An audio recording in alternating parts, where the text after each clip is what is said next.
Labvakar, mīļais klausītāji! Tā atkal esmu es, Laine. Šoreiz atkal piedāvāju tev paskatīties uz gleznas reprodukciju. Tā ir Nikolaja Rēriha glezna, kurā ir redzami kalni. Man ļoti patiesībā patīk skatīties uz kalniem, uz šiem te zilajiem toņiem. Un tā nu sanāks, ka manī klausoties, tu arī skatīsies uz to pašu bildi. Sanāk, ka mēs ar tevi skatīsimies vienā virzienā.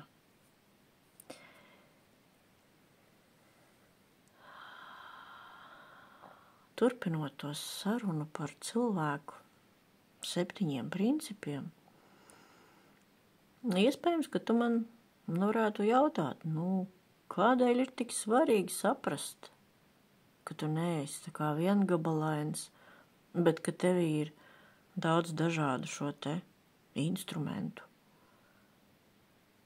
Zini, es uz to jautājumu tev teikšu tā, mēs jau lielākoties, nezinot to visu, tā arī domājam, ka tas esmu es. Viss, ko es jūtu, tās ir manas sajūtas, tas, kas notiek manā galvā, arī tās pēkšņās domas, kas parādās, tās visas ir manējās. Un man ir pienākums kaut kāds viņas apdomāt, vai censties novest pie kaut kādas loģiskas vai rīcības, vai secinājuma. Arī tās emocijas, kas parādās, mēs viņas uztveram kā kaut ko pašsaprotamu, es tā tagad jūtos, un viss, un nekādus vairāk jautājumus sev arī neuzdodam.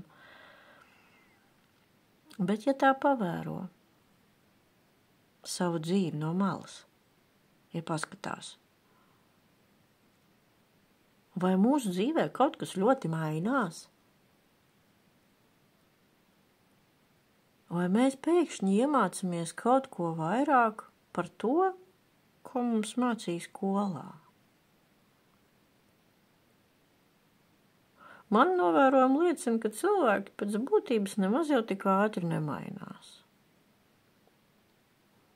Un sevišķi, jo gados vecāki cilvēki aizvien biežāk dzirdu, ka es jau savu esmu atmācījusies, tā teikt, skolu pabeigusi, lai tagad jaunie mācās, ko es vairs, man jau pietiks. Manam mūžam ir gana. Bet mēs jau paši redzam, kā tas tagad ir, kad tehnoloģijas ļoti strauji attīstās, un tās ienāk mūsu sadzīvē un ikdienā, un jāmācās tās lietot, un tie paši mobīlie telefoni, kas kļūst savādāki un ar daudzādākām funkcijām nekā agrāk, kas bija domāts tikai piezvanīšanai. Un tad ir tā iekšējā izvēle. Tomēr sekot līdzi tām pārmaiņām, saprast, iemācīties lietot, vai pacelt ķepiņus un teikt, ko nu vairs. Un dzīve tomēr pierāda, ka vajag censties saprast un uzturēt sevi formā, un arī prāts, kurš netiek lietots, lai kaut ko jaunu apgūtu, lai censtos kaut kā pārvarēt savus iekšējos paradumus. Respektīvi, ja mēs to nedaram, prāts var tā ierūsēt, ka iestājas tas saucamais vecuma marazms. Tāpēc visi tie instrumenti, kas mūsos ir, viņi būtu jālieto, bet jālieto pareizi, jālieto gudri. Jo, ja viņi tur 7 katrs vilks savā virzienā, tad diez vai mēs tos ratus kaut kur izkustināsim no vietas. Tātad mūsos visam ir jābūt saskanīgam, harmoniskam un jātiek virzītam uz kaut kādu mērķi. vienu mērķi. Jo prāts vienmēr velk uz savu pusi, viņš grib padomāt, viņš grib kaut ko pāanalizēt, viņam gribās kaut ko pakritizēt iespējams. Bieži vien galvā skan šis te monologs, kurā mēs ar kādu runājamies, kādam kaut ko pierādam vai aizstāvam savukārt sevi pret kādu citu varbūt uzbrukumu vai tā kā pārmetumiem. Respektīvi, tas nozīmē, ka mēs dzīvojam kaut kur vai nu pagātnē, vai nu nākotnē. Bet palaižam garām to īsto brīdi, kas mums ir. Tas ir mirklis te un tagad. Cita jau mums īsti arī nav, kurā kaut ko varētu darīt. Arī tas mūsu astrāls, ja tā padomā, un tās ir vēlmes, cilvēciskās vēlmes. Ja viņas pāanalizē, viņas reizēm ir mums pašiem tik kaitīgas, mēs vienkārši pierodam pie kaut kādām garšām, pie kaut kādām ērtībām, pie kaut kādiem apstākļiem, un neko mums negribās tajā mainīt. Bet ir tas teiciens, ka ja mēs dzīvē gribam, lai kaut kas pēkšņi sāk notikt savādāk, tad laikam taču mums arī pašiem kaut kas ir jāizmaina sevī. Vai tā būtu domāšana, vai kaut kādi ikdienas paradumi, bet kaut kam mūsos jāmainās. Citādi viss ir tāpat vien pēcam, bez izmaiņām. Nu ko, es nedaudz vēl parādīšu to pašu 7 principu zīmējumu. Es viņu nedaudz pārzīmēju un papildināju. Un man, piemēram, ļoti patīk skatīties uz šādām schēmiņām. Un dažreiz ir tā, ka prāts patiesībā apklust. Es vienkārši skatos uz to visu un gaidu, kad atnāks kāda dziļāka izpratne par to visu. Jo tas prāts, kas mūsos parasti tarkšķ, viņš ir ļoti ierobežots. Prāts nav domāts kaut kādu lielāku patiesību saprašanai. Viņš to nevar. Un arī emocijas, ja mūsos ir, viņas traucē. Viņas viļņo, ņirbina jūras virsu ar sīkiem vilnīšiem, un mēs nevaram neko tad skaidri saskatīt. Tāpēc, ja cilvēks grib kaut ko dziļāk sajust un pats sevi dziļāk saprast, mums ir jārūpējas par to, lai emocijas un prāts nomierinātos. Tam ļoti labi noder elpošana. Mierīgi pasēdēt, paskatīties dabā, kaut kur tālēs.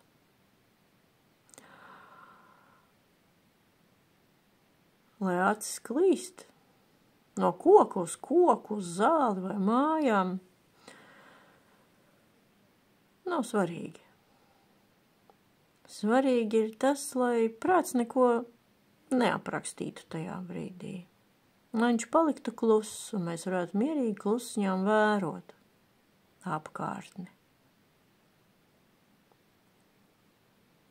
Un drīzāk savu uzmanību vērst iekšēji uz elpošanu. Kāda ir mana elpošana šobrīd? Kā es ieelpoju, kā es izelpoju? Lēnām un mierīgi. Jo lēnāk un dziļāk ir elpošana, jo ātrāk cilvēks nomierinās. Un ja cilvēks vēl iemācās elpot ar diafragmu, tā lai kustās vēders, nevis krūšu kurvis, tad tas ir pat vēl labāk. Jo skābeklis mums organismam ir ļoti vajadzīgs, un tā kā pilsētās skābeklis nav tik bagāts ar prānu, nav tik tīrs šis te gaiss, tad mums tomēr ir jāpieradinās elpot dziļi, lai mēs kaut cik papildinātu šo te gaisu ķermenī. No tā ir atkarīgi visi procesi, kas mūsos notiek.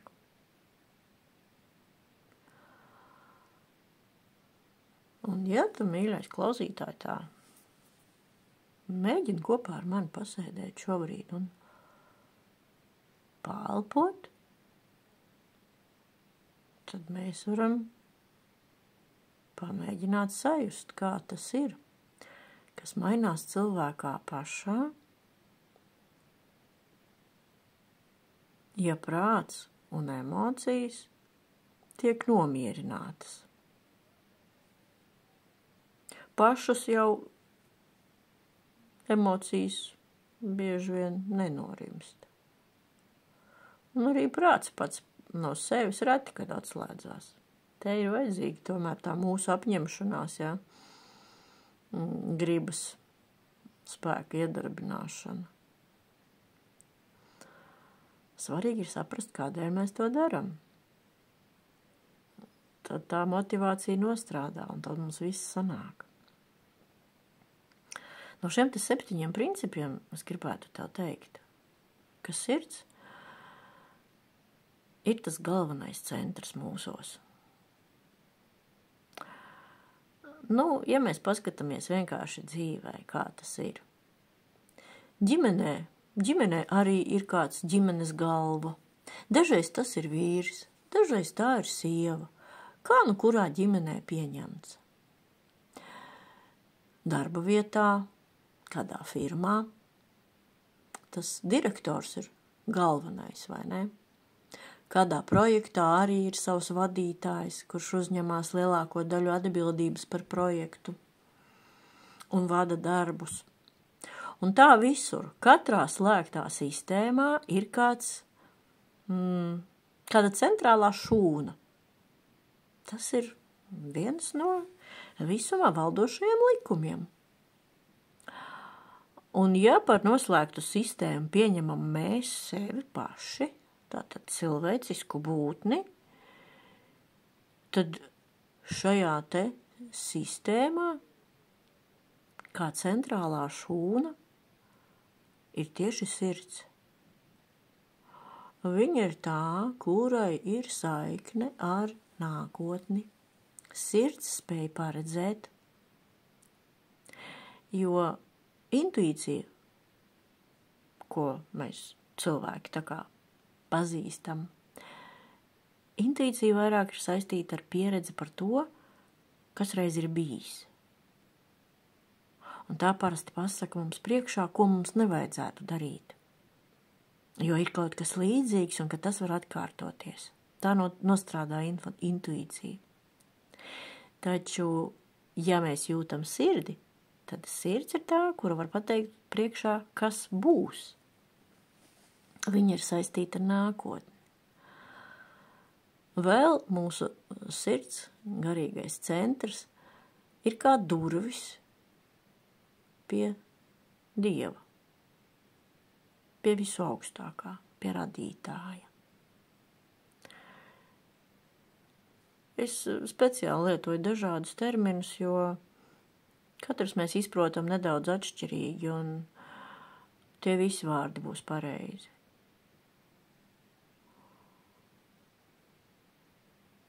Tāpēc sirds ir svarīga. Viņa ir kā iekšējā saule, kura enerģiju saņem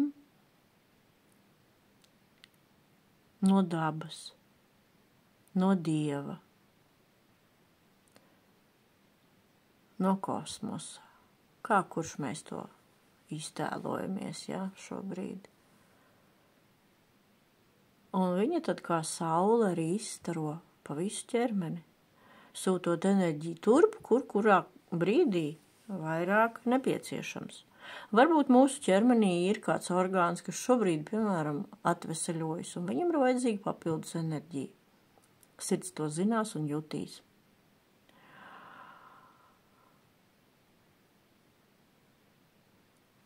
Dvēsele savukārt, tā ir zināšanu glabātuve. Bet tās nebūs tās zināšanas, kas ir saistītas tikai ar zemi, ar kaut kādiem zemes darbiem, ar kaut kādiem pienākumiem, kas ir mums cilvēkiem tādā ikdienišķā dzīvē. Nē, dvēselē ir svarīgas tās zināšanas, tās prasmes, kuras varētu nosaukt par pārpasaulīgām. Tās, kuras būs vajadzīgas ne tikai šai vienā dzīvē, bet arī nākamajās. Un dvēsele glabā arī tās zināšanas, kas ir atnestas uz šo dzīvi no citām iepriekšējām dzīvēm.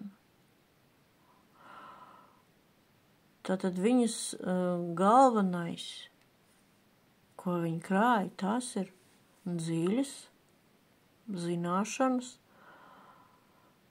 arī kosmisko likumu izpratne, kas palīdz šajā pasaulē labāk dzīvot. Jo tas, kurš zina spēles noteikumus, tas ir viss veiksmīgākais spēlētājs, ja tā to var pateikt, vai ne?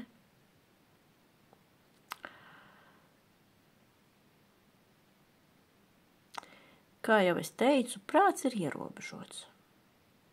Viņš koncentrējas parasti tikai uz kaut ko vienu, vai lēkā kā blusa no vienas domas uz nākamo. Citreiz cilvēki sūdzās par to, ka nevar vakarā aizmigt, jo prāts nemitīgi kaut ko risina. Jā, tā ir. Ja mēs neiemācāmies disciplinēt, tad šis te mūsu instruments nevis klausa mūs, bet drīzāk dresē. Un mēs piekūstam.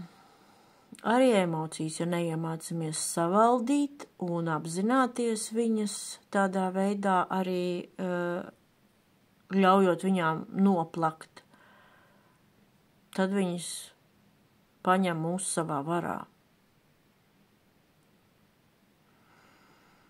Astrāls un mentāls ir ļoti skaļi, pieraduši būt galvenie mūsu dzīvē.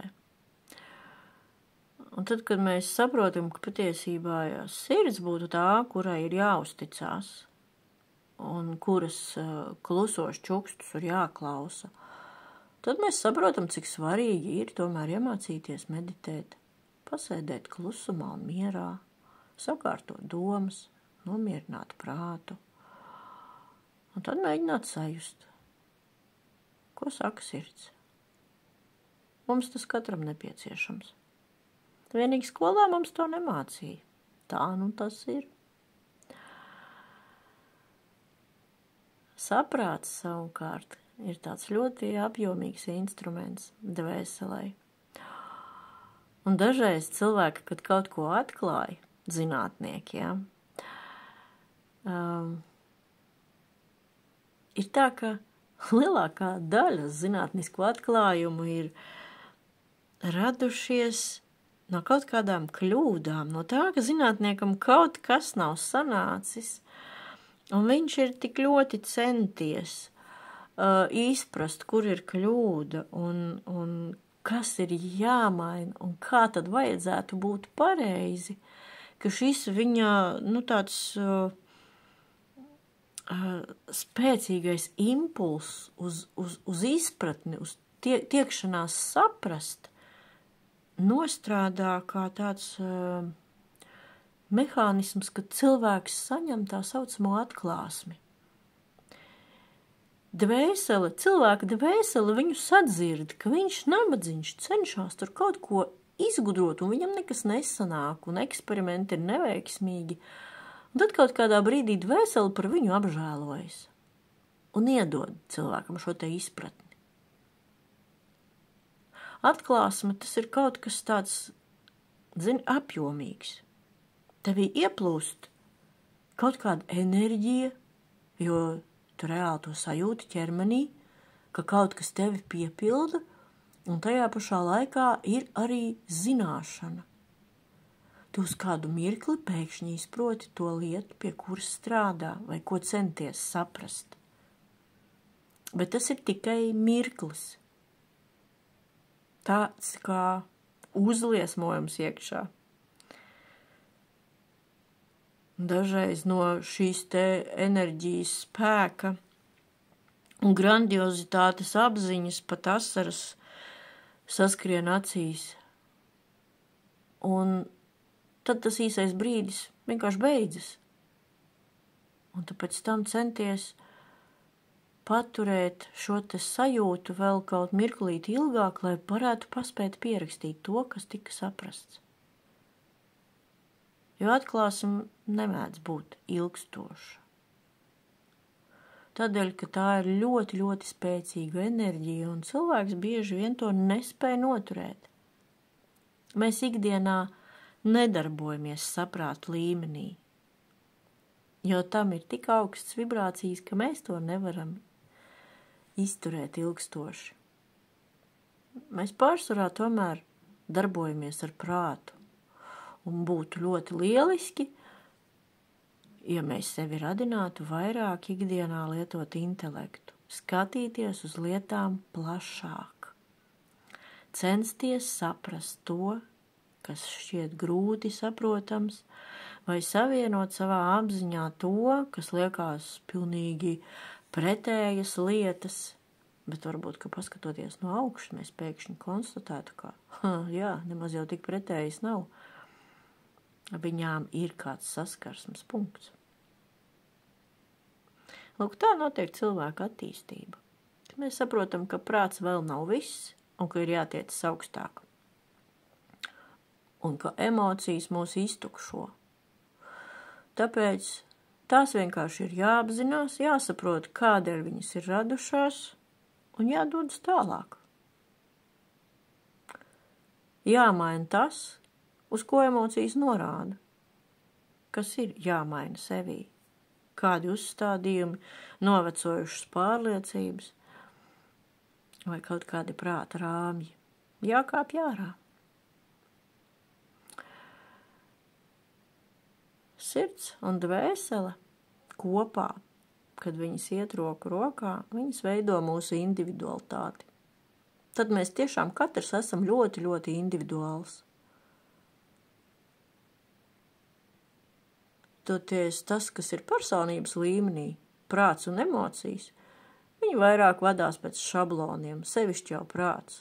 Viņš vienmēr mēģina ekonomēt enerģiju un tāpēc izdomā savus paternus, tādus kā domu šablonus, un viņš katru reizi nemaz neiedziļinās tajā tēmā, tajā situācijā, tajā cilvēkā varbūt. Viņš vienkārši izdara secinājumu, es jau zinu.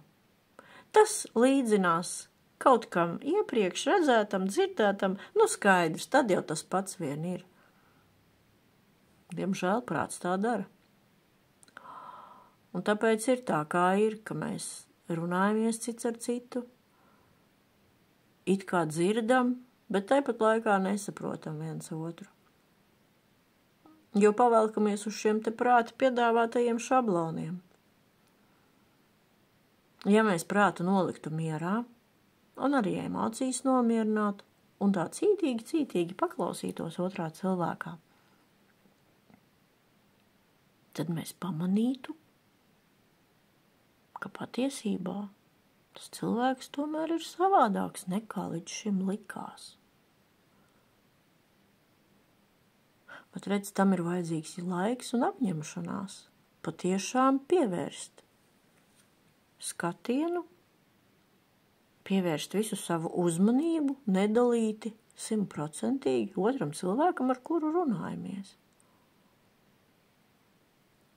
Un tas liek mums izkāpt laukā no šīs te savas personības, aizmirst par to. Tāpēc astrāls tas ir tāds liels egoists, kurš domā par savām vērtībām. Un arī prāts. Viņi abi divi. Viens otram palīdz. Viens otru atbalsta un piebalso. Un tāpēc cilvēki ir tik atšķirīgi. Ir cilvēki, kas ir ļoti stingri savā personībā ieslīguši. Un mēs saskarē ar viņiem jūtam savu šo te ego, jo tā otra cilvēka ego, sevišķi, ja tas ir lielāks, pievelk arī mūsējo. Un ir ļoti grūti komunicēt tā. Jo, kad satieks divi ego, viņi parasti badās, kurš lielāks, kurš krutāks. Bet ir tādi cilvēki, kurus mēs satiekam, un viņos kaut kas ir savādāk. Viņos šo egoismu tā nejūt. Jā, viņi var būt spilgti un atšķirīgi, bet viņos ir vienkāršība, dabiskums. Viņos neredz tik daudz dažādu masku. Viņi saka to, ko viņi domā un to, ko viņi jūt. Tieši tā kā ir, te un tagad. Un dažreiz, pat ja tas, ko viņi saka, var nebūt tas labākais un patīkamākais priekš mūsu ego, mēs tomēr jūtam, ka rodas kaut kāda uzticēšanās šim cilvēkam. Ja mēs intuitīvi sākam just, ka viņš saprot lietas dziļāk, ka viņš nedzīvo tikai tajā prātā un emocijās. Un tāds cilvēks kļūst interesants. Gan kā sarunu biedrs, gan arī tāds cilvēks, no kura var mācīties. Un viņš arī godīgi dalās un stāsta, kā tas viņam ir, kā viņš ar kaut kādām problēmām tiek galā.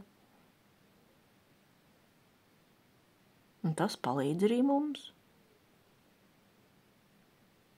Tā tad ir no svara, par ko cilvēks sevi uzskata. Kurā līmenī viņš dzīvo? Vai viņš vēlās būt tikai personība, pieķerties zemei, materiālajam un tajā dzīvot? Vai arī viņā ir kaut kas jau augstāks, kaut kas plašāks? Sirds plašums, dvēseles viedums un neizsīkstoša enerģija, kur nāk no gara. Jo tādam cilvēkam šī te saikne ar garu ir ļoti, ļoti dzīva. Novēlu arī tev, mīļais klausītāji, vairāk satikt šādus dziļus cilvēkus, šādas individualitātes. Jo, ja mēs kaut ko savā dzīvē gribam mainīt, mums ir jāatrod kāds, kurš varētu būt mums kā paraugs. Tad mēs zināsim labāk, uz ko tiekties.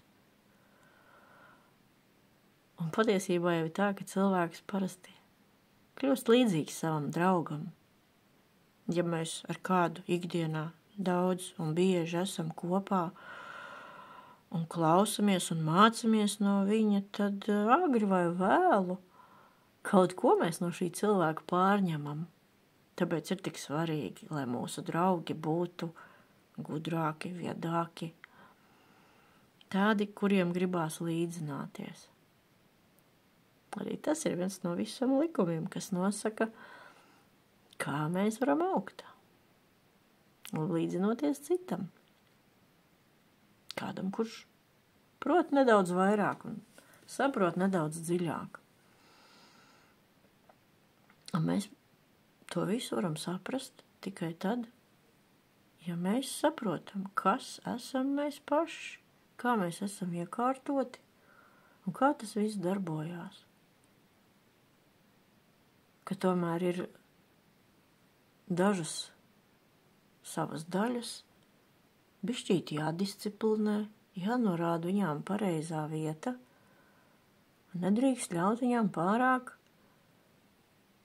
izplesties. Jo mūsdienās patiešām prāts un emocijas cilvēkus vada tā, kā gribās viņiem, nevis tā, kā būtu gribējies cilvēkam pašam. Bet, diemžēl, kamēr cilvēks neko nezina par šo savu iekšējo uzbūvi, tikmēr viņam nav nekāda iespēja kaut ko mainīt.